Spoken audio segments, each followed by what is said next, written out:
And it is March 25th, 2019. It's a trap. It's a trap. Offside Trap. I am Tim, as always, joined by the lovely Kevin Bradley, who held it down last week for his chat with, I felt so bad. I was thinking his last name was Kincaid. It's Kincaid. Kevin Kincaid, the other Kevin from It's Always Soccer in Philadelphia. If you guys haven't had a chance, it was nice as a spectator listening. Because I wasn't involved in it at all. It was not entertaining not having you there to back me up and cover for me when I inevitably make an ass out of myself. So thank you for that. And as is the tradition with this show, the segment, as it were, the series, we're trying to bring a extra perspective from the opposing from behind the lines. Fan base. Yeah, behind enemy lines, like that Owen Wilson movie. And this week we are going up to Columbus to play the Crew, and we have Patrick Murphy of Massive Report joining us. Patrick, thank you for. Do you prefer Patrick, Pat? Whatever's easiest. I'm pretty easygoing when it comes to that. I'm gonna stick with Patrick. All right. Yeah, it's what everything says. I'm just so used to it because I shortened my name. I'm so used to it. Oh yeah, I guess so. I never had to deal with that. Having a long name that potentially has a nickname. Nobody says Kevo, really. I thought your name was short for Kev Vincent. It definitely is. It is now. Yeah. So as I was alluding to, we're going up to Columbus this weekend, break the international break, which you guys didn't have to deal with, right? I mean, you guys had a game on Saturday. Did they have to deal with it? You could kind of argue either way, and Crew fans were certainly not pleased about playing during the international break. But yes, they did play on Saturday, and they lost 3-0 to Philadelphia without 5 players. So it didn't go well for the Crew. Yeah.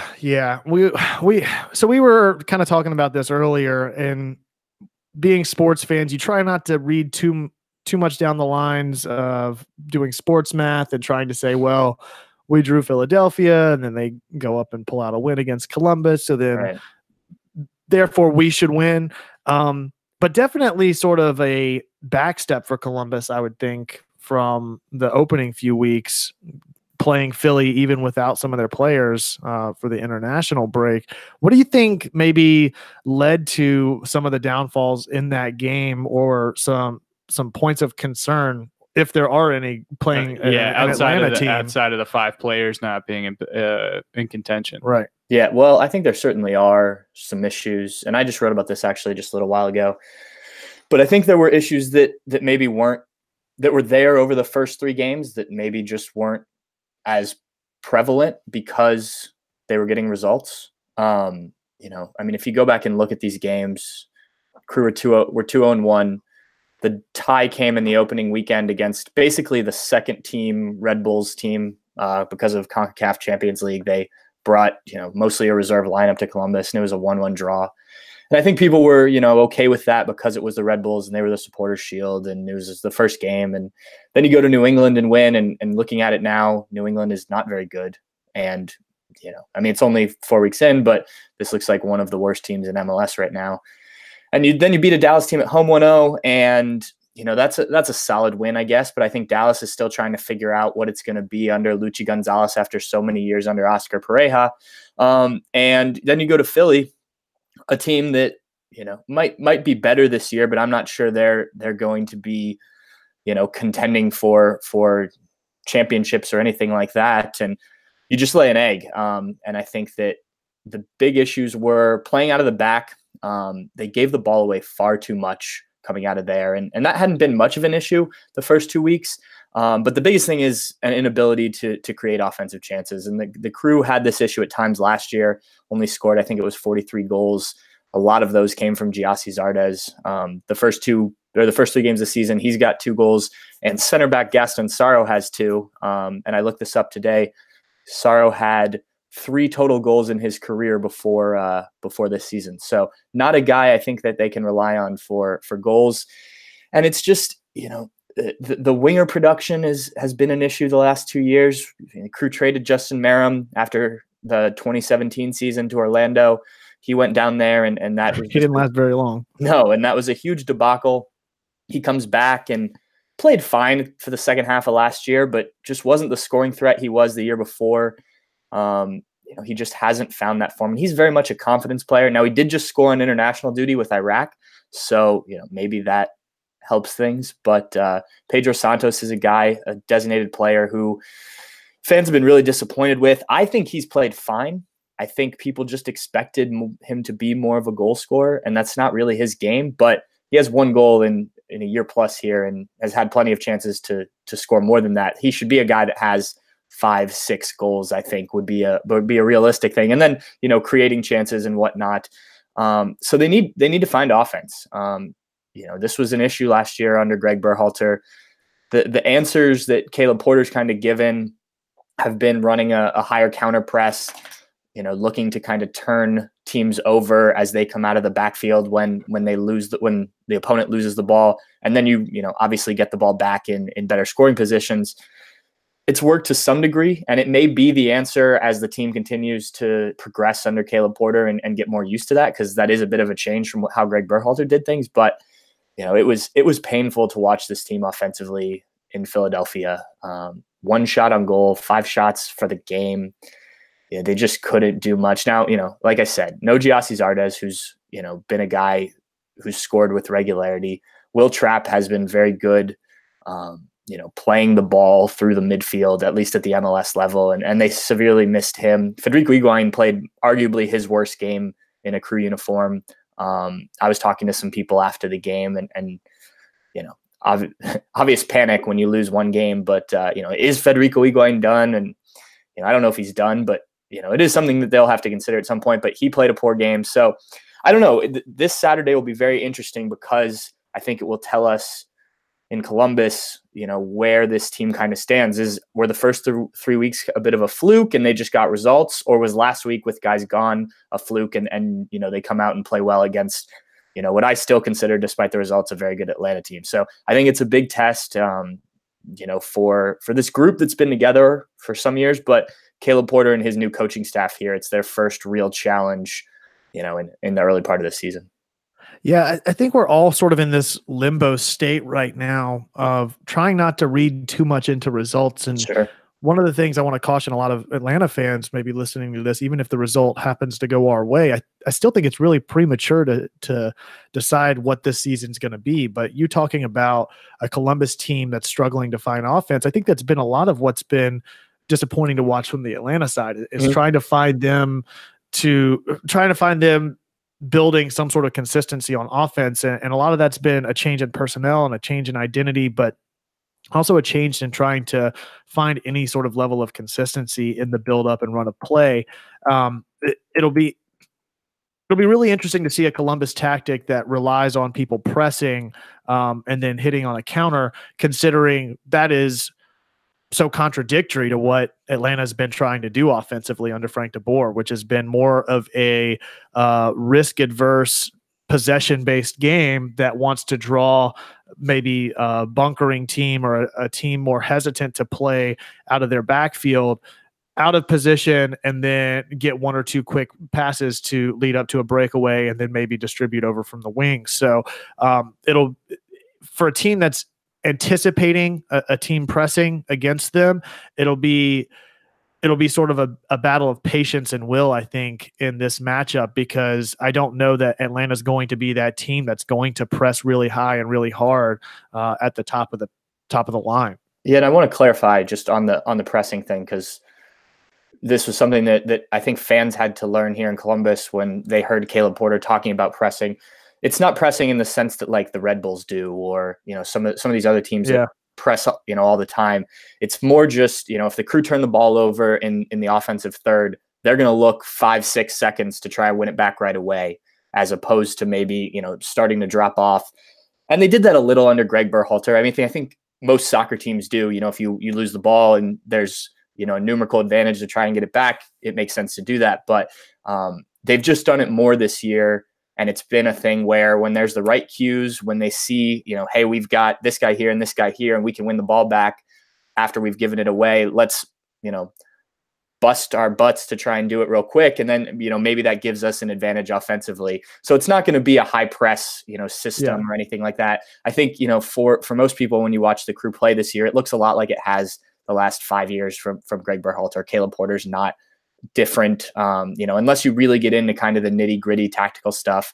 I think they are doing a little bit more build up in the middle of the field, involving Artur and Will Trapp a little bit higher than maybe they were in the past. Under Greg, they did a lot of Artur was kind of your number 6 and Trapp was your 8, and they were defined roles. Now the two kind of run the double pivot, which has allowed them to be higher up the field and help win those balls. So other than that, I think you're going to see the Crew are going to try and possess. I always think these Atlanta Columbus games, regardless of the results, have been fun because I think they at least under Tata Martino, and I think Frank de Boer, though he's doing it in a different way, very tactical. You see the chess match between these two teams. It's gone a lot of Atlanta's way in the regular season, obviously. But I find these games to be very interesting because of kind of the shifts and whatnot that the coaches do throughout the games.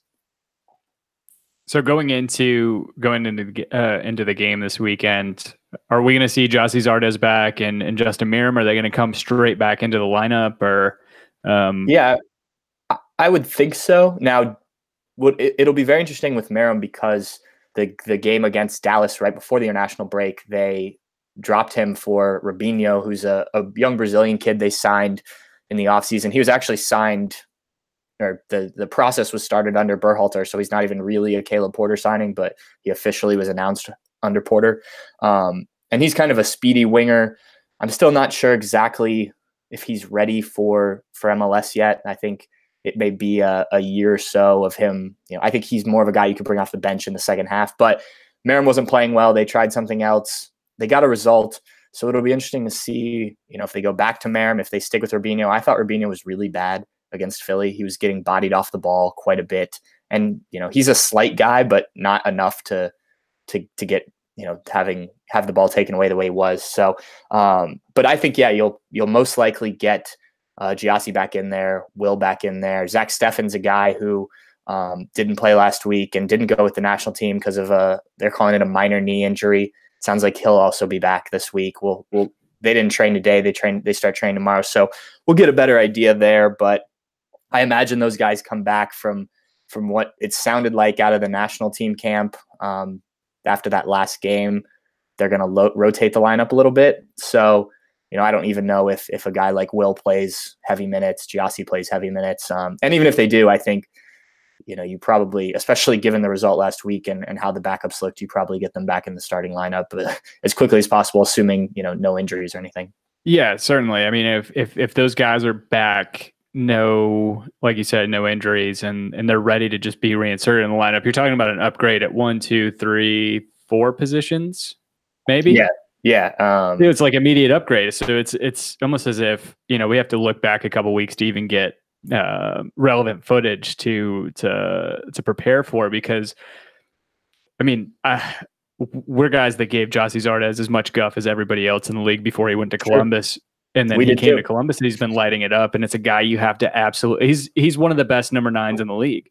And he's a guy you have to account for at all times. And then the quickness of Pedro Santos and Higuain, I think that you have a nice counterweight in Justin Meram whenever he's playing along with them.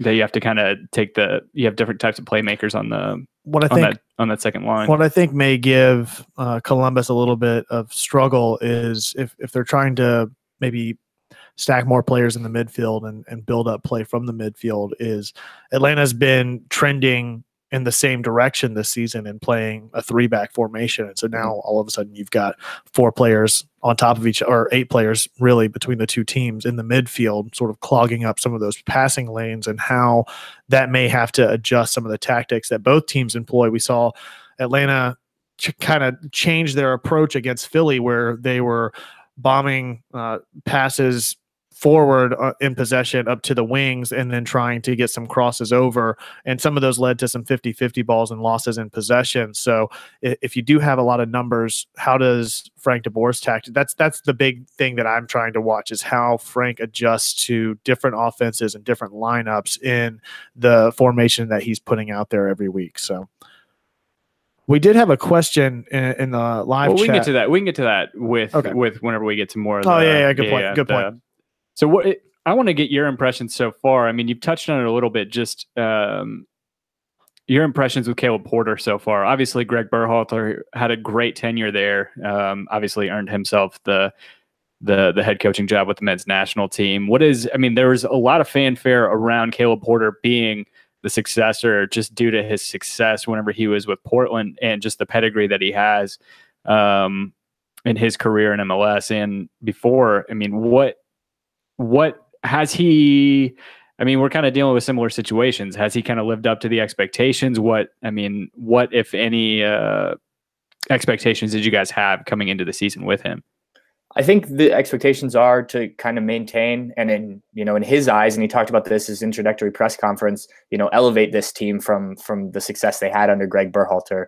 He was not shy about talking about wanting to win championships, whether that's the Open Cup, the MLS Cup, or Supporters Shields. He brought it up right away at his press conference, the first day. So that's a bit of a change because Greg was much more of a process type guy. And then in practice, I think he barks a little bit more. He's kind of on the guys, which has been different than how Greg was. Greg's not afraid to let a guy know, he's doing something wrong or anything like that. But I think that, Caleb is just different in that sense.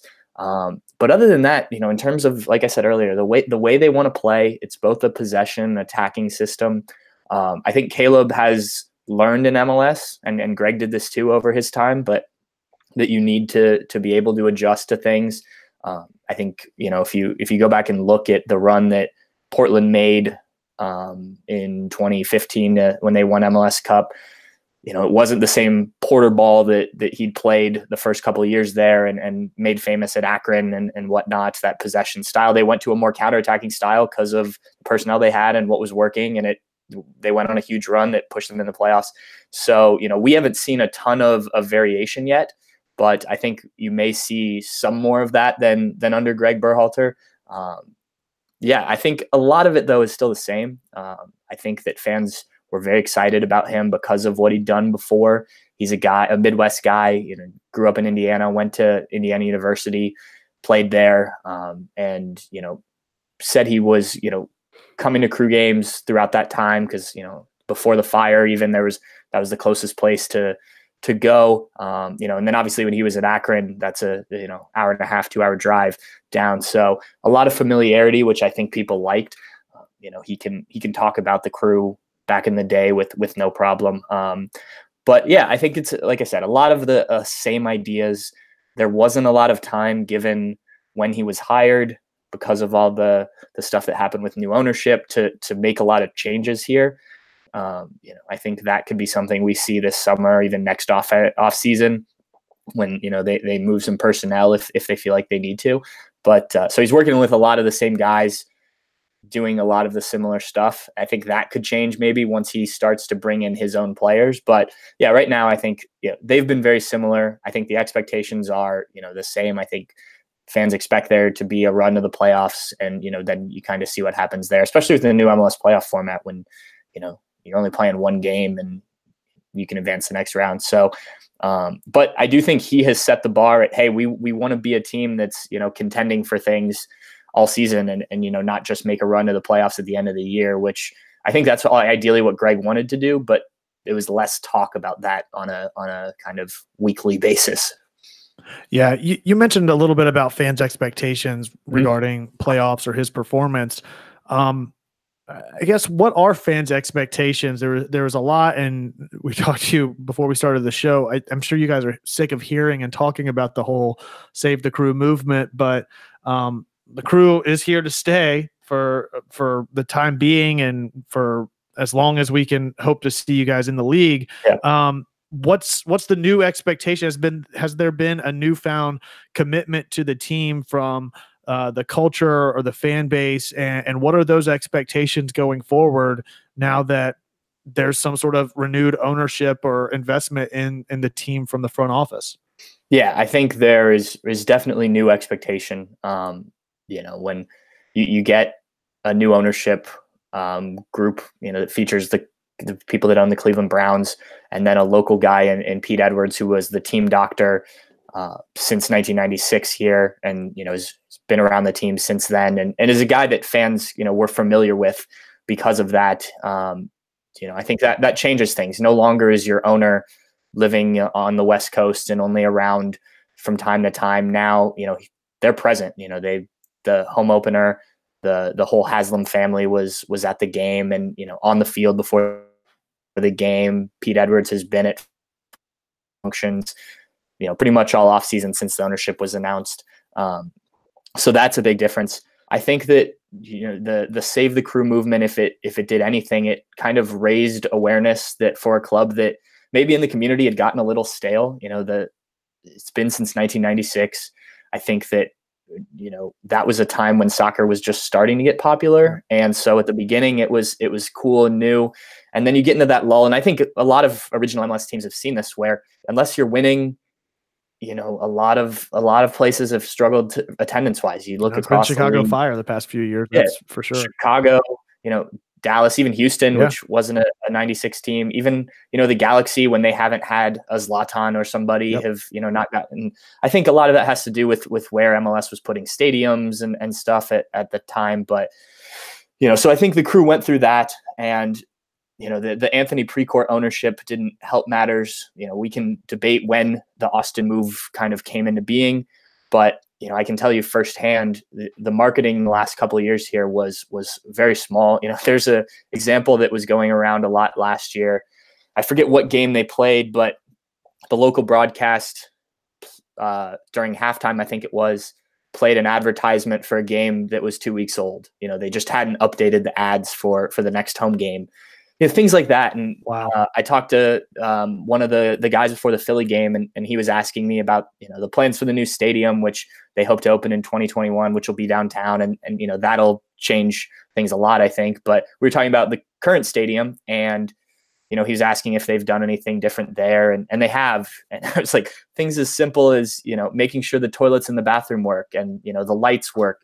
It just had fallen into such disrepute under Precourt, and it was so very clear that they were way out the door, that doing simple things like that, that the average fan, when they go and the toilet works, that's not something you think of. But when you realize, there's only one toilet in one of the bathrooms that works, and you have to wait in line twice as long, you may not come back after that. So they've started with the little things in terms of the new ownership.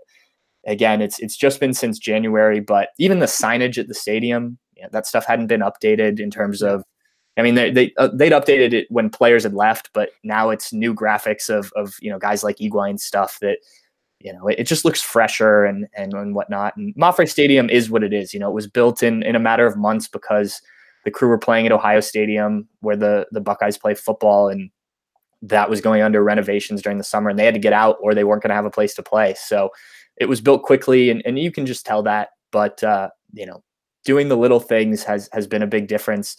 And then they're trying to be more active in the community, which I think not only is a nice gesture, but also raises the Crew's awareness from people that maybe don't, pay attention to it as much. For instance, they had media day at an inner city elementary school and announced there that they were building a mini field for the kids in the neighborhood. Nice. And, stuff like that. It's really kind of simple things that, you would think a lot of owners would just do naturally. But, they're kind of having to start from square one a little bit, which is sad to say for a team that's been in the league as long as the Crew have. But, you're starting to see that translate. And the opening game had, almost 18,000 fans, which, given the attendance figures last year was pretty good. Second game was not. I think it was like 9,000 something, but the weather was really crappy. It was St. Patrick's Day weekend. We can make all sorts of excuses. I would expect this weekend to be another, pretty well attended game. And I think that'll progress as we get into the summer and things are nicer, especially if the team's doing well. But, with a team like Atlanta coming in, that's a name that I think fans recognize. So, it's another chance for the team to kind of sell itself, but, they're at least advertising for it as, on time and whatnot, which is a positive. So, yeah. And in terms of expectations with the ownership, I think that, you kind of are going to wait and see, just because it did, happen so quickly before the start of the season. They want to open this new stadium. They seem to be doing due diligence on that, visiting other soccer specific stadiums. I think they went to Sporting Kansas City. They went to Minnesota and looked at that. It's going to be right downtown where the Columbus Blue Jackets play. There's a lot to do around that area. They just hosted it Nationwide, the first and second round of the basketball tournament, and the place was packed, bars and everything. So it'll be what I assume it's like in Atlanta. I haven't made it down there yet on game day and whatnot. I like what soccer games pregame are supposed to be, and that'll be a huge step. And until then, I think, like I said, they continue to make upgrades, continue to be involved in marketing this team significantly more than it has been, and you're kind of building towards that 2021 season. And ideally, you've hired Caleb Porter, you've hired Tim Bezbachenko, who helped put together Toronto FC. And then, so ideally your on the field product is still positive too. And that grows the fan base. But, the Save the Crew effort made a huge impact. A lot more, season tickets were sold. I think they are expecting by, mid-season to set a record, just because, again, it was so late in the process when they were able to take over. I'll be interested to see, in terms of local businesses that kind of pledged their allegiance to the Save the Crew stuff, if they follow through and, become sponsors or whatnot. I haven't heard anything on that side of things, but, there's definitely more of a buzz because of what happened. And, I don't want to say that anything like that was a positive, because it was hellacious, to be frank with you. But, it did revive the city's interest in the team. And, even, local TV stations have, made it an effort to come out to training more often. And, there's the interest there that they know, if we put some Crew stuff on, the sports part of the nightly news, people are interested in that. And, I think that'll continue too, especially in the summer when, you don't have Ohio State football, basketball, Blue Jackets are done playing, the Crew will kind of be the only thing in town that's going. So it'll, I think that always helps too, to just kind of have the name out there a little bit more. Sorry if I went on way too long there. Oh, no, you're totally fine. So along those same lines about changes in the culture, or how the fans have reacted to this renewed effort, what are some of your favorite traditions or things that some of the supporters groups and things that have carried on a tradition? I would think that some of the fans have become sort of hardened and galvanized through that history and sort of weathering the storm for 13 years now. What's some of that history entail, and what are some of the things? 23 years, you mean? 23 years. Jesus. Yeah. Count. No, I can't. I'm bad at this game. That's right. I don't do math either. Carry the one. Literally carry the one, Kevin. It's a good thing math isn't a big part of my job. Meth? Yeah. Well, that's a much bigger part of my job. I think one of the things that Save the Crew did was it brought together, there's a handful of supporters groups, and it brought everyone together. They were all fighting for one cause, as opposed to, we want our chance and we want, our banners and whatnot. And I think that was a cool thing to see. Now the question is, and I think we're still up in the air, is whether these people all remain together, because they were certainly butting heads beforehand. But in terms to answer your question more directly, I think that one of the cooler things that they do on game days here, they have what they call the mega tailgate. All the supporters groups in one area of the parking lot, and it's super open. And people outside the supporters, supporters groups come. There's food, there's beer, there's liquor. And it's just it's really. Yeah, and it's a big party in the parking lot. Some of these guys get out there, even for a 7:30 game, they're out there at 8 a.m. Not everyone's out there at 8 a.m., but there are some guys that are a little more eccentric that get out there that early. But, you know, that's kind of a cool thing that's developed over time here. You know, it used to be kind of the supporters groups did their own thing, and you kind of bounced around to various tailgates and whatnot. You know, so that's one of the things.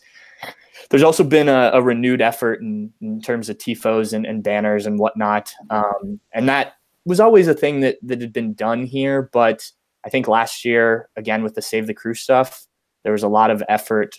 You know, sometimes they were very anti-pre-court type of things, or, you know, positive Save the Crew stuff, but it got people that maybe hadn't been involved in that were, you know, artistically based or at least creative involved. And so that kind of helped. It's interesting because, you know, the supporters section at Mafre Stadium is in the corner, and there's the stage, you know, kind of behind the north goal if you've never been there.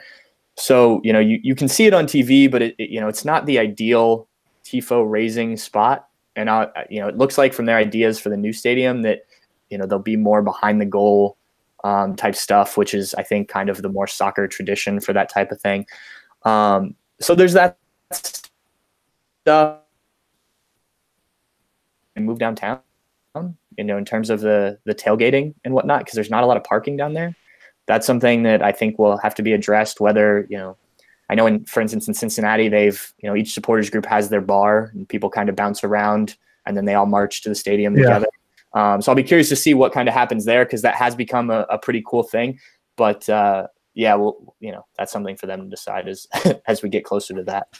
I was going to say what you guys do is very similar to what the Atlanta United culture does, because we have this, for the time being, we have a giant parking lot that's underground, I guess, still exposed, but it's a sub level.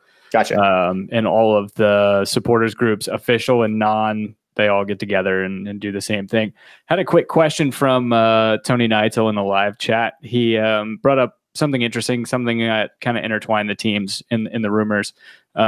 He said, what was the response in Columbus with the rumors preseason if Nagbe or what about Nagbe wanting to be in Columbus with Caleb Porter? What was the kind of the response or the buzz up there?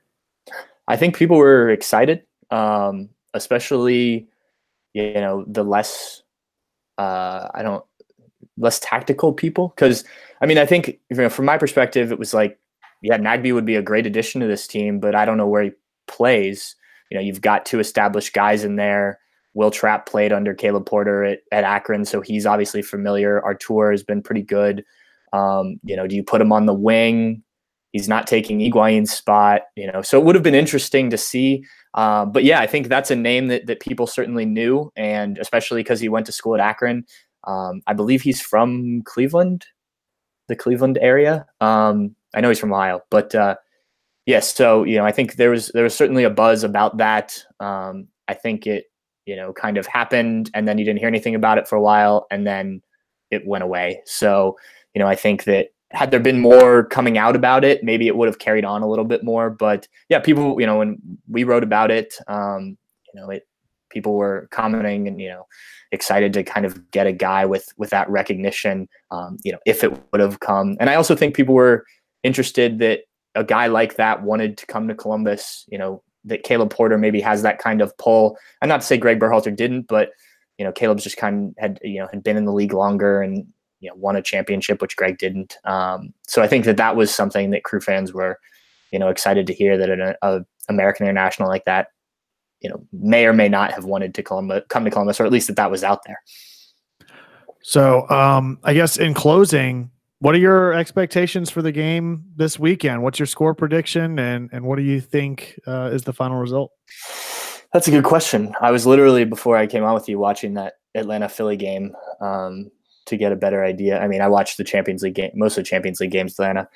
I don't know. It's going to, you know, with the way Columbus played last week, I'm rather uncertain about this team right now. I think that, you know, they just, you know, I think there's these flaws that I can't tell if that was just last week or if, you know, they'll be fixed this week, whether it's, you know, the defense, you know, kind of giving up these plays.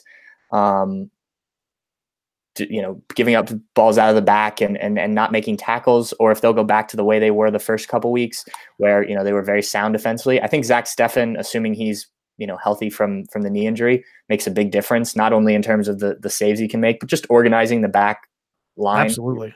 Yeah. Joe Bendick, obviously a guy who's been around the league, but has had his struggles, especially last year. So, especially that record-breaking goal. Yeah, I was going to say, I don't know. I don't necessarily put all that on him as much as the team around him. Whenever you force a keeper to make 42 saves a game, you can only expect so much. Well, he gave up 3 more last week, so it's not there you go. But it wouldn't surprise me if maybe a tie. I just don't. I'm very uncertain about this team, and I even went into the Philly game just having like a gut feeling that things weren't going to go well, that they were due for a slip up performance, especially considering the guys that were gone. But I'll go with like a 1-1, 2-2 tie right now, but I reserve the right to change my opinion as we go through the week. So check back. Sounds great.